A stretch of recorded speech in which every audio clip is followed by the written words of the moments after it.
सतनाम वाहेगुरु। रविवार होता आणि मग म्हटलं काय करायचं, तर मग आम्ही गेलो दिल्लीमधील गुरुद्वाऱ्याला।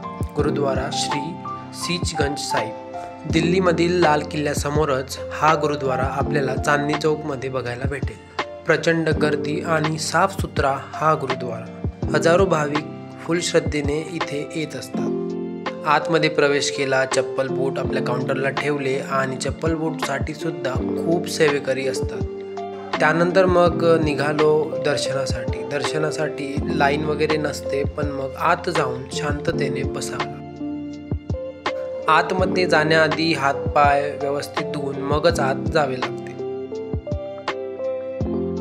पूर्ण दिल्लीमध्ये असे खूप सारे गुरुद्वारा आहेत, पण त्यातील हा एक गुरुद्वारा।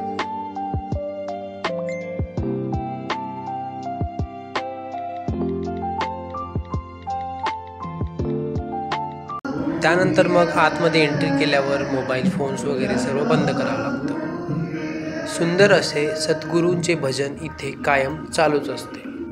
मी सुद्धा इथे 15 ते 20 मिनिट थांबून त्या भजनांचा आनंद घेतला। शांत चित्ताने भजन ऐकून मन अगदी प्रसन्न होऊन जाते।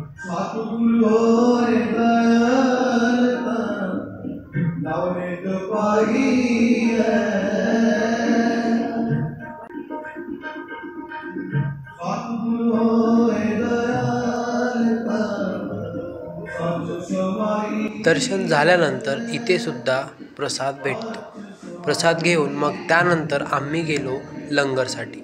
लंगर म्हणजेच भोजनालय। सेवेकरींची या ठिकाणी अजिबात कमी नसते। जो तो आपल्या स्वइच्छेने इथे काम करण्यास तयार होतो। हजारो काय लाखो लोकांचं भोजन इथे दररोज तयार होते।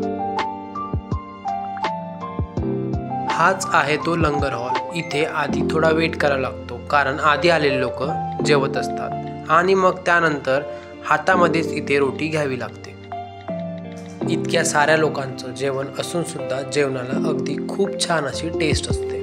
त्यानंतर मग आपली प्लेट जाऊन ठेवायची। तिथेही धुणारे सेवेकरी खूप असतात। एक मात्र वैशिष्ट्य हे आहे की ह्या मंदिरात जाण्याआधी डोक्याला रुमाल बांधावाच लागतो। केस किंवा डोकं आपण मोकळं सोडू शकत नाही।